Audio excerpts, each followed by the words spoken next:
lagi bersama saya Mirna Zulio, salah satu Eureka Women Host yang sekarang sedang berada di Bali.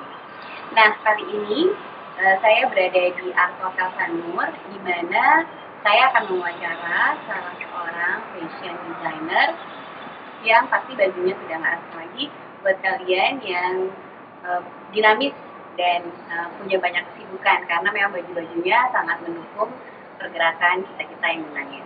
Siapa dia? Di sebelah saya sudah ada Leting. Hai Mbak Leting, terima kasih sudah mau jadi narasumber Eureka Women. Sudah diajakin ngobrol-ngobrol. Gimana nih? Sudah lama di Bali? Sekarang kayak long stay gitu, jadi udah 1 bulan di sini karena saya masih bisa work from home, jadi aku work from here. Work from here ya? Terus udah gitu lagi bikin juga klien di sini, jadi bisa sekalian.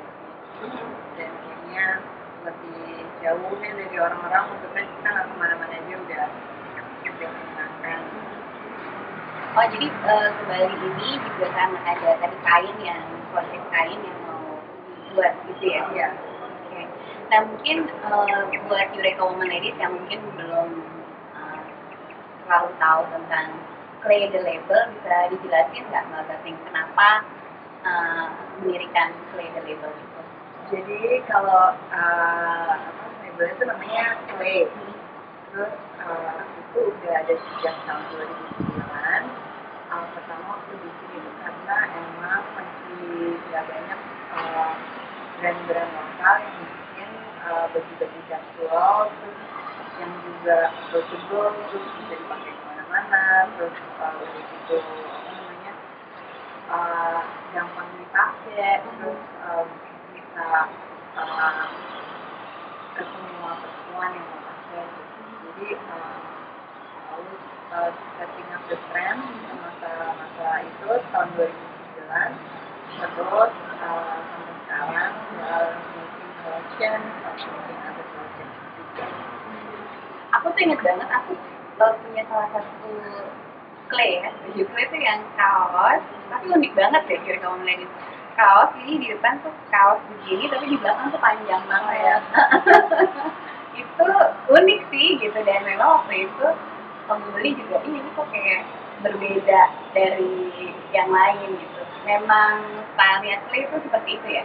Sebenarnya sih nature-nya nggak terlalu kepengen bikin yang aneh-aneh gitu. Jadi kayak ada suatu cut yang beda dikit tapi tetap gampang dipakai gitu loh. Karena nggak pengen bikin orang pas baju itu ribet, bikin bingung juga ya. Dan bisa jadi hari-hari. Cuman mereka feel cute gitu, mau bisa agak beda dikit. Jadi potongannya cuttingnya ada yang sedikit berbeda tapi tetap nyaman untuk dipakai seperti itu ya. Nah, kalau sekarang berbicara tentang masa pandemi ini, apa strategi yang dilakukan oleh Clay? Karena kan kemarin waktu PSBB awal-awal bulan April ya, April itu kan sempat memang ditutup kan, banyak pertemuan dan sebagainya. Apakah karena Clay juga kan sudah ada online, memang salah satu strategi memang memanfaatkan online, atau ada strategi lain?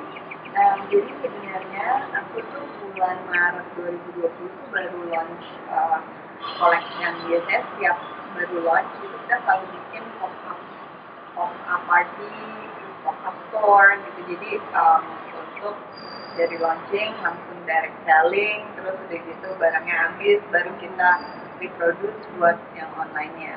Dan juga pasti di Maret itu website store itu baru relaunch lagi, jadi baru dibenerin segala macam gitu. Pas ya? Tiba-tiba langsung ada pandemi kan, lagi lab pandemi. Jadi semuanya everything all of a sudden. Terus jadi kita lihat gimana, terus untungnya ada di webstore itu pas lagi baru di-revamp. Pas banget.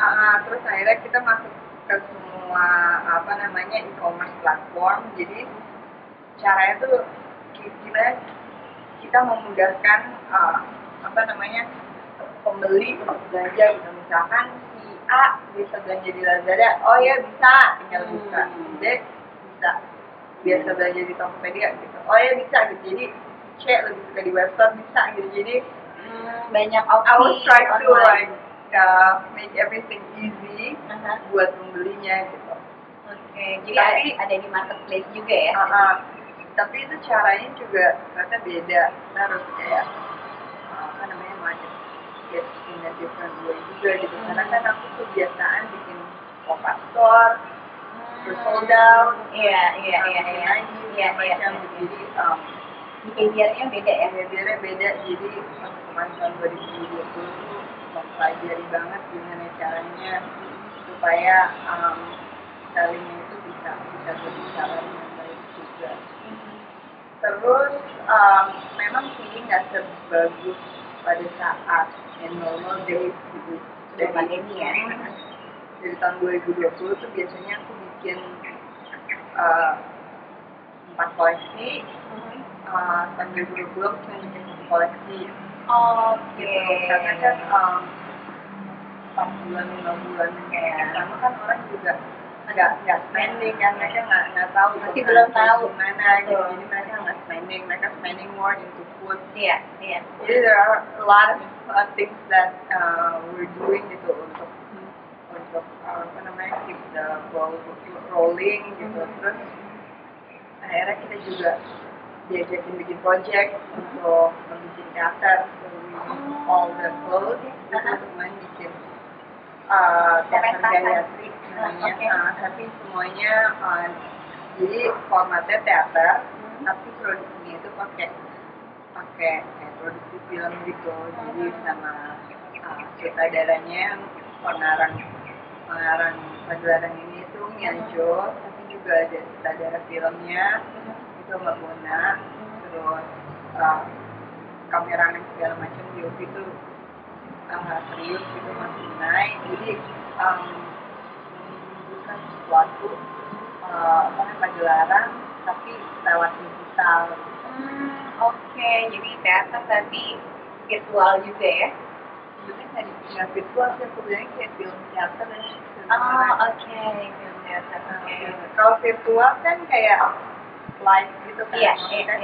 Dia lagi main, audiensnya bisa nonton itu juga. Betul. Kalau ini kayak punya kayak film teater gitu. Oke, karena di tapping ya. Recording.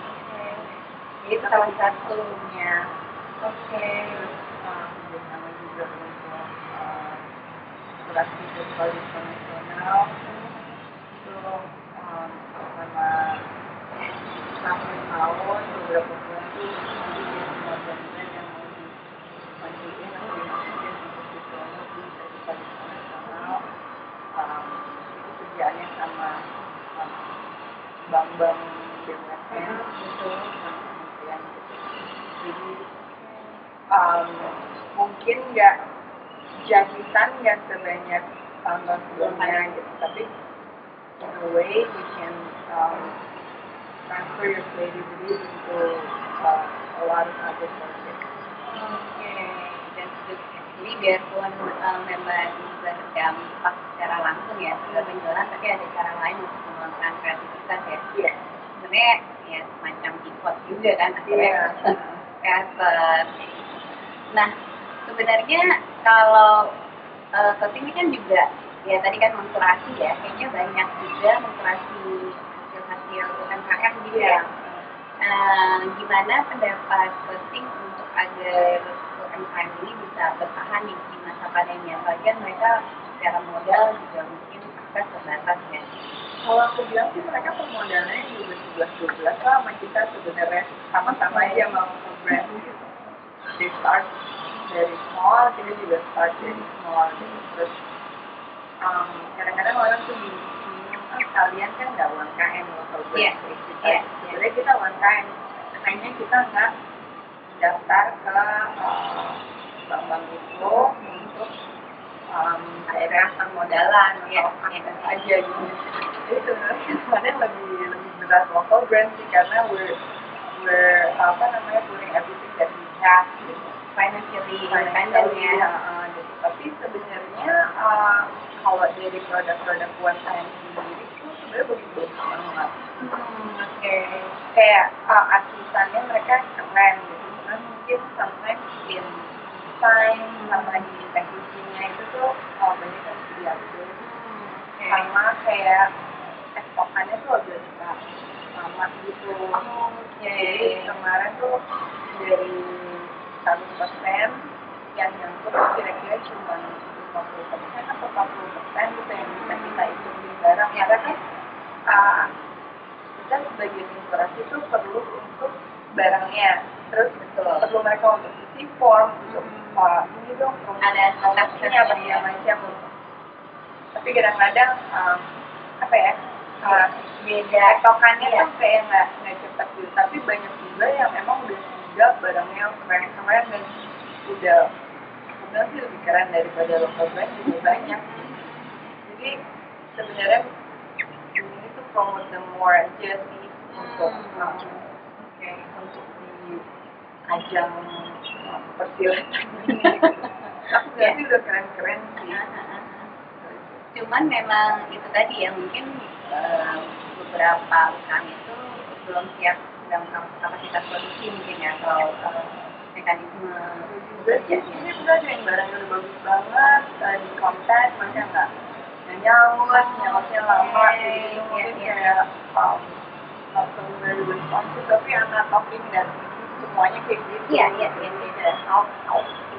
Jadi memang apa yang harus dilakukan UMKM supaya dia bisa ready lah gitu, at least mungkin bisa ready di platform digital gitu, pede dan lebih responsif menurut aku. Mereka ada masalah kayak gini juga. Misalkan kayak pengrajin kain gitu kan bagus banget kan. Kayak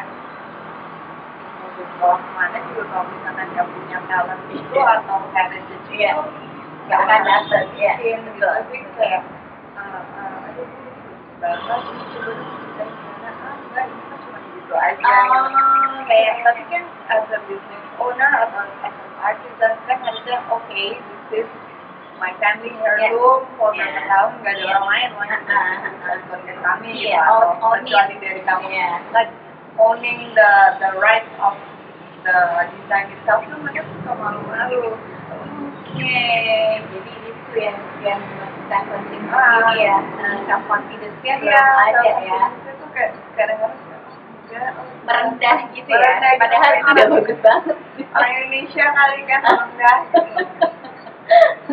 Iya, kita mestinya ini ya, high profile, high profit, jangan low profile, high profit. Iya, mungkin nggak sombong sih, jadi tapi kayak menjelaskan apa yang mereka punya dan apa yang mereka bikin bisa lebih dari gitu aja. Oke, jadi tadi ya sebenarnya produk-produk UMKM ini juga nggak kalah ya, sama sekali enggak brand lokal ya, cuma mungkin atau brand luar juga bagus loh kadang-kadang. Oh ya, cuman itu tadi self confidence-nya dan packaging ya. Kalau barang-barang luar negeri itu suka karena pinter packaging dan marketing jadi kelihatan bagus, padahal mungkin biasa aja sebenarnya gitu. Dan kain-kain di sini gitu kayak keranjang-keranjang yang bagus itu kan dan orang Jawa, orang Bali ya. Betul. Tapi kadang-kadang mereka nggak tahu gimana cara positioning ngomong kayak gimana gitu loh. Kalau misalkan udah dipegang sama visual merchandising-nya mereka kurang ilmunya. Iya. Cuma gitu kayak gitu bisa jadi keren banget. Betul. Jadi sebenarnya masih banyak opportunity ya untuk UMKM walaupun di masa pandemi ini ya. Banyak banget karena lagian juga pemerintah tuh sangat mendukungnya itu UMKM karena dia understand import terus itu no longer an option ya. Betul, apalagi di masa sekarang ini. Import terus nanti ekonomi nggak muter segala macam. Jadi kalau aku lihat sekarang mereka justru perhatiin UMKM-nya kementerian kayak banyak banget, bukan cuma satu kayak kalau kementerian ya UMKM-nya inilah, binaannya itulah. Tapi hanya bagaimana cara para UMKM ini untuk terus belajar meningkatkan diri ya, termasuk tadi self confidence-nya ya. makanya kan sekarang banyak kayak program inkubasi Betul. segala macam jadi I think it's a very constructive thing to do right now. Oke. Sebenarnya untuk bertahan selain untuk UMKM tadi ya, selain peningkatan kualitas, dan sebenarnya mereka juga punya akses modal dari banyak bank ya sekarang ya, untuk pemerintahan badan pemerintahan yang memang lagi fokus ke mereka. Apalagi sih yang harus dilakukan dari para UMKM ini untuk bertahan di masa pandemi. Selain tadi kan percaya diri, terus meningkatkan etos kerja kali ya tadi. Terus kayaknya mereka juga harus dari masuk ke digital karena itu salah satunya akses untuk kita bisa reach out. Jadi sekarang enak sih udah banyak e-commerce, jadi udah bisa jual melalui e-commerce kan. Nah itu juga memudahkan akses karena udah nggak mungkin kita jalan-jalan kemana-mana lagi.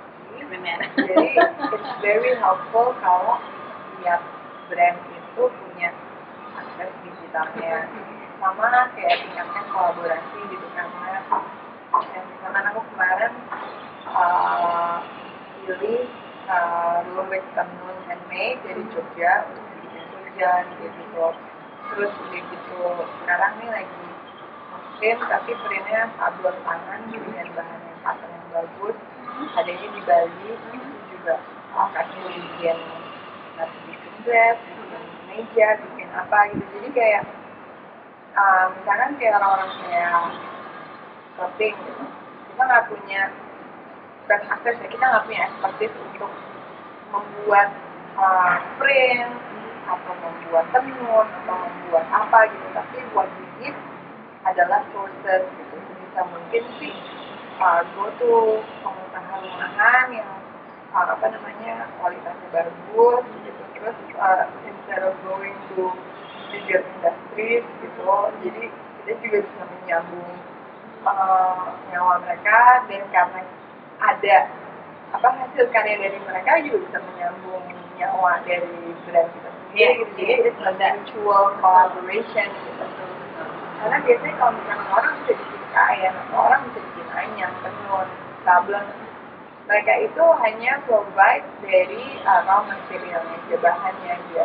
Tapi kayak desain itu mereka nggak bikin brand. Nah, itulah dimana brand-brand kayak Clay, kayak brand yang lain itu please banget untuk kolaborasi dengan pengrajin tempat, terus tukang jahit rumahan atau segala macam gitu, karena I think itu sangat membantu ekonomi ya, at least berputar, menggerakkan roda perekonomian ya. Jadi sebenarnya memang salah satu titiknya tadi kolaborasi juga ya, UMKM. Oke, ini menarik banget nih, banyak ilmu yang didapat, terutama mungkin buat para Eureka Women Ladies ya, tadi mau punya usaha tapi masih dalam skala UMKM, tadi kan seperti banyak memberikan tips ya. Oke, nanti kita akan lanjut lagi bicara dengan dua Eureka Women host lainnya, dengan Era Anderson dan Marlin Siahaan. Eureka Women Ladies, stay tuned.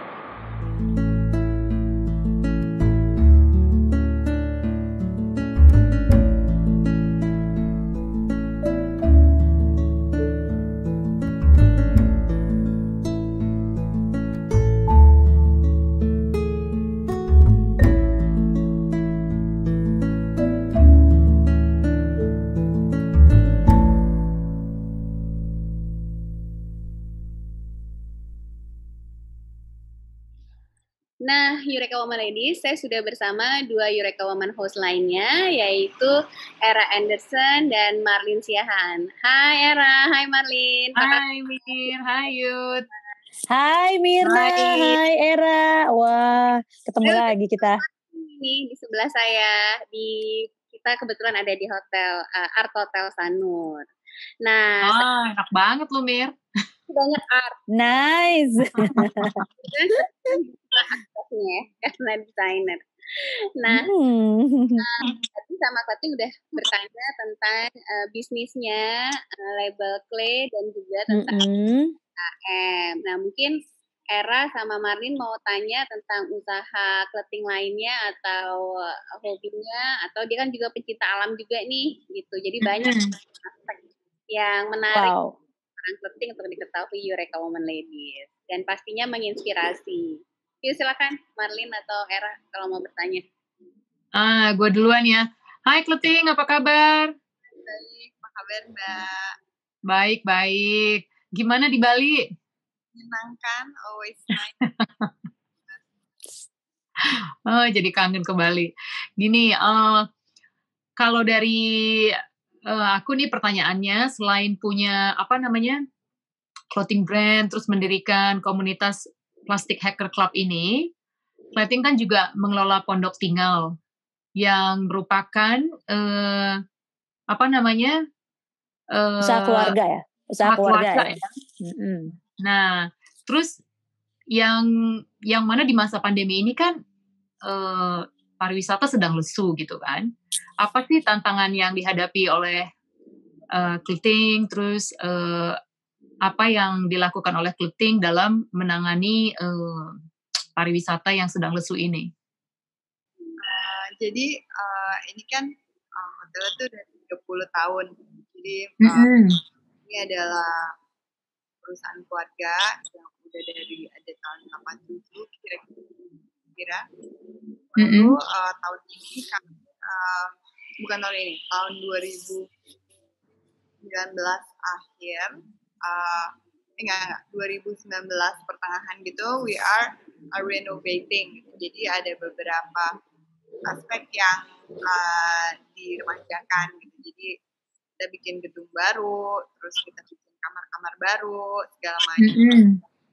Bikin kolam baru, and we were expecting it to relaunch di April 2020. Tapi karena ada pandemi, kan tadinya kita mau bikin acara, kita mau undang orang-orang untuk review segala macam. So that plan nggak bisa terjadi. So kita bikin gimana cara lain supaya bisa menarik pengunjung, tapi lebih lebih sehat juga, dan juga bisa menyajikan sesuatu yang agak lebih berbeda gitu dengan tempat-tempat lain. So protokoler itu kita bikin new protokoler, a new normal, like everything has to be sanitized. Terus kita ada pembatasan orang yang menginap, hal-hal yang lain kayak setengah kita buka, setengah kita tutup. Tapi karena itu kawasannya lumayan besar, jadi kita bikin kayak picnic in the garden gitu. Jadi kita karena aku di bagian kreatif sih, lebih ke bagian kreatif, kayak desain, terus udah gitu interior untuk mikirin gimana-gimananya. Jadi lebih ke aspek konten atau aspek kreatif yang lainnya gitu. Jadi kita ada bikin the garden and it works well. Jadi orang-orang reserve in prior, terus mereka pikniknya di garden dengan kita udah ada set menu kayak jajan pasar, teh, kopi, dan segala macam gitu. Dengan latar belakang Candi Borobudur? Enggak sih, karena Candi Borobudur itu kan agak jauh, jadi kelihatan di bagian kita ada culture area, kelihatan dari kecil, tapi backgroundnya it's our new building, quite iconic, makanya biru putih gitu. Jadi it's quite nice to see dengan kita gaya-gaya itu kita bantal, terus keramik-keramik Kaloka gitu. Jadi it's very juga, dan sangat sangat aman juga ya, jadi orang merasa outdoor gitu. Juga dijaga dan sebagainya. Very Instagramable juga kayaknya ya. Kayaknya aku sama Era bisa foto-foto terus tuh di piknik. Jadi pengen langsung meluncur ke Jogja, tau nggak? Iya, karena ini bakalan terasa banget ya alam pedesaan juga kan yang kita nikmati ya. Itu kayak banyak pengunjung dari kota-kota lain, karena banyak yang nggak berani naik pesawat atau waktu pas lagi airport masih ditutup. Jadi banyak pengunjungnya road trip gitu. Jadi dari Borobudur, alhamdulillah slowly kita pick up after closing for 4 months. Kita nggak bisa nerima tamu sama sekali 4 bulan. Terus kita coba mikirin activation yang private buat patrons juga, buat orang-orang yang mengunjungin tempatnya gitu. Terus kan kita ada area yang untuk tradisi gitu. Jadi ada apa namanya? Culture. Ada museum wayangnya. Oh, ada museum wayangnya. Wow, menarik banget. Ada edukasinya juga berarti ya? Nah, jadi itu koleksi-koleksi dari almarhum kakung saya. Itu dari kakek-kakek juga, jadi ada yang ratusan tahun, ada yang memang dia koleksi seluruh dunia gitu. Terus play it untuk education gitu, untuk orang tahu wayang Indonesia tuh kayak apa aja gitu. Terus kita ada bagian untuk tradisi, untuk gamelan dan wayangan. Biasanya sebelum pandemi tuh every fourth Saturday of the month itu kita bikin wayangan, atau nggak pas lagi terang bulan gitu kita bikin wayangan. Oke, jadi ada edutainment, ada mengenal culture heritage juga ya, dengan ada wayang kulit ya, dengan wayang kulit. Nah, tapi sekarang lagi nggak bisa dikerjain, jadi untuk latihan harinya juga kita limited juga, baru-baru ada, cuman nggak setiap hari kayak waktu biasanya. Hal-hal kayak dinner outdoor, terus udah gitu kita lunch outdoor sama piknik outdoor, it works very well untuk orang-orang. Terus kita juga sediain kayak package buat naik sepeda, package-nya udah dapat sarapan apa segala macam. Oh, jadi konteksnya tuh sebenarnya bikin kayak yang Kleting bilang tadi, lebih kreatif gitu ya, menciptakan hal-hal yang unik, jadi bisa menarik para wisatawan gitu ya. Ada dengan yang piknik, ada yang kayak show gitu kan, yang kayak tari-tarian. Tapi masih bisa dinner outdoor, bisa candlelight dinner gitu ya. Jadi sebenarnya kita bisa pilih kita mau yang mana, karena pilihannya banyak ya, Kleting ya di situ ya. Dan kalau gue bilang sih sekarang ini kan memang wisata yang lagi naik daun adalah wisata domestik, karena kan kita memang karena lagi pandemi kita nggak bisa keluar negeri kan, terlalu sangat terbatas. Jadi memang banyak masyarakat yang melakukan alternatif wisatanya dengan melakukan wisata domestik yang menggunakan road trip gitu ya, kayak pergi dari Jakarta ke Jogja naik mobil gitu kan, terus cari tempat yang memang mereka bisa dapetin situasinya yang lebih private, tapi dia juga bisa menikmati berbagai hal gitu. Nah di Pondok Tinggal ya, soalnya inget iya, soalnya jadinya lebih gampang ingatnya Pondok Tinggal, tempat tinggal. Ternyata tinggal ya. Nah, si Pondok Tinggal ini juga lebih memberikan informasi yang kita bisa menikmati alam, tapi juga bisa menikmati budaya gitu kan ya. Oke, menarik ya. Mungkin nextnya bisa kali Eureka Woman syuting di sana. Iya dong. Jogja ya. Bersama. Kalau ini kayaknya cocoknya kalau di sana tuh kayak harus berlibur bersama keluarga gitu, ya kan? Biar ada unsur-unsur, terus bikin konten bersama keluarga, terus ada unsur-unsur kayak mengedukasi anak-anak untuk mengerti itu kayak wayang, ya kan? Terus menikmati Borobudur dari situ juga ada deket ya. Wah, ini kapan lagi liburnya dalam waktu dekat ya? Ada lagi nggak libur masih jauh ya? Atau ini guys mindahin school from home kayak di situ aja gitu selama seminggu, kayak menarik tuh. Jadi anak-anak sekolah dari situ aja gitu. Kemarin keponakan-keponakannya sering banget kayak gitu, kayak mereka ke sana terus mereka sekolah dari sana gitu. Dia sekolah duduknya di taman sambil online gitu. Iya, it's a good idea. Oh ya bener Bener. banget. Ya. Kan kita juga WFH, work from here. Atau iya jadi anak school from home kita work from there. From tinggal. Work from hotel ya. WFH juga. Nah tapi kalau gue perhatiin jadi dari ceritanya Kleting dari kegiatannya melakukan plastik dengan klub si Plastic Hacker Club terus aktivitas-aktivitas yang ibaratnya mengarah ke nature gitu kan terus dia punya kegiatan dan punya bisnis keluarga juga sepertinya juga nggak jauh-jauh dari nature and culture ya nggak sih Kleting? Bener. Jadi kayak udah mendarah daging dan turun temurun ya.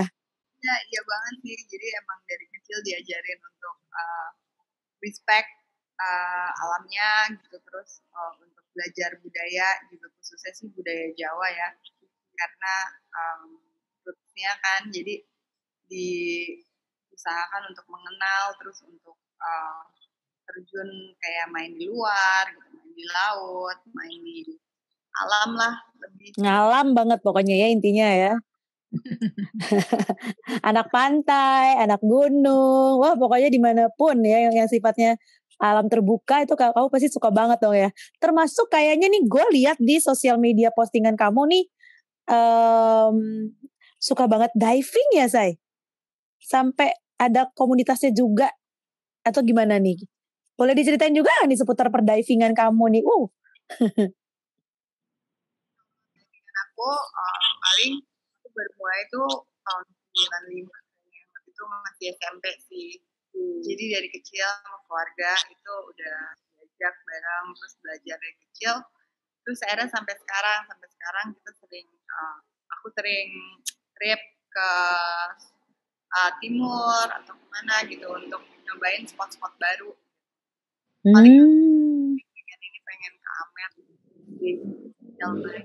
Terus tapi kalau bergabung di komunitas tertentu sih sebenarnya nggak pernah aktif sih ya, cuman doing it for fun. Kadang-kadang juga diajak sama komunitas-komunitas kayak Masi gitu untuk macam, cuman nggak terlalu aktif untuk involve di komunitas divingnya.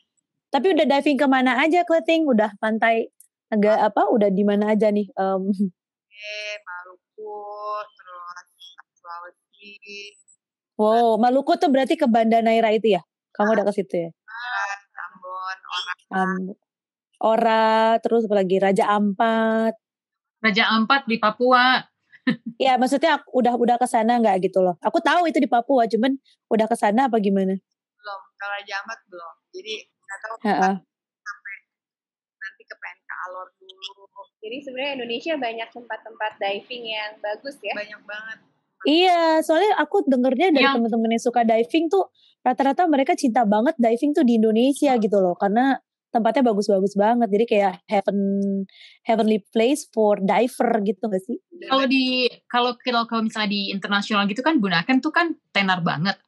Tapi kalau banyak juga ya Yud orang-orang tuh yang pergi ke daerah-daerah lain di Indonesia yang kayak lo bilang Raja Ampat ternyata itu juga nggak kalah gitu kan. Nah, lebih bagus pernah nggak nemu tempat yang justru ya maksudnya nggak kalah dari Bunaken gitu ya, which is yang famous secara internasional gitu. Orang tuh banyak ke Raja Ampat kan, karena emang itu paling bagus. Aku juga saving it for later gitu. Oh pantesan Kleting temen gue bilang pokoknya lo kalau mau diving jangan langsung ke Raja Ampat dulu gitu, karena itu kayak kunciannya gitu ya. Yang udah kesana juga bilang udah bagus banget, tapi cuma belum sempet aja. Jadi banyak di Sulawesi itu aku cobain kayak di daerah daerah Makassar sekitarnya, di Bira segala macam, terus juga bagus banget. Bunaken juga pernah, tapi udah lama banget. Waktu dulu sih karena lagi high season jadi agak-agak butak gitu, cuman mungkin untuk season dia nggak terlalu butak, soalnya kalau misalkan lagi banyak orang itu pasirnya itu suka naik gitu, jadi sebenarnya nggak bagus. Banda Naira juga bagus banget sih. Itu Maluku sih very clear, bagus banget. Terus ikannya banyak-banyak. Daerah Togean juga bagus banget. Itu di Sulawesi. Daerah Gorontalo juga bagus-bagus. Jadi kalau Nah iya, Gorontalo gue pernah denger juga sih. Sama Wakatobi ya, Wakatobi. Wakatobi tuh bukan di Gorontalo, tapi di deket Kendari gitu juga bagus banget. Nggak ada yang jelek, nggak ada yang lebih bagus dari yang lainnya, tapi mereka karakternya beda-beda gitu. Kayak misalkan di Gorontalo mereka punya kayak koral yang nggak ada di mana-mana lain selain di Gorontalo. Misalkan di di Banda Neira juga ada hammerhead shark-nya. Jadi every place have their own uniqueness and specialty gitu. Jadi I don't think it's fair untuk membandingkan mana yang lebih bagus gitu. Karena nyelam gimana pun, biarpun di tempat-tempat yang aku udah pernah, aku selalu ngomongin expectation bahwa this is an experience and everything yang lewat di depan mata itu pasti berbeda. Nanti ketemu ikan apa, ketemu apa gitu. Jadi aku nggak pernah kayak jelek banget ya di bawah tadi gitu, nggak pernah kayak gitu. Nggak pernah compare ya. You cannot actually atur gitu. Terus selama masa pandemi ini masih suka diving nggak, Kleting? Waktu terbang-terbang sih ke Pulau Seribu ya. Yang dekat-dekat aja ya. Ini gue ada pertanyaan lagi, tapi kayaknya udah kejawab deh. Tadi kan dia bilang yang pengen gue tanya, laut apa yang pengen banget dan belum pernah dia selamin. Tapi dia tadi udah bilang ya, kayaknya Raja Ampat, bener gak? Ya sih, sebenarnya lebih pengen ke Alor dulu. Tapi kalau ngomong-ngomong ini jadi menarik juga nih.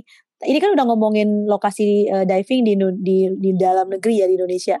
Kalau lokasi diving favoritnya orang-orang di luar Indonesia itu apa sih? Maldives gitu ya? Atau ada yang lain gak sih selain Maldives? Meksiko tuh bagus banget katanya di Meksiko sama di daerah kayak Palau gitu tuh bagus banget tuh kalau ngeliat di film tuh. Palau ya? Palau tuh dekat Polinesia gitu. Oh, Polinesia. Ya. Oh, berarti di Australia kesanaan dong ya? Bener gak? Iya. Udah, Era coba Iya. kan lebih deket tuh. Gue kalian ya, gue berenang aja nggak bisa. Gimana mau diving? Ya udah belajar berenang dulu lah. Malu atuh. Udah umur segini nggak bisa berenang, aduh Era.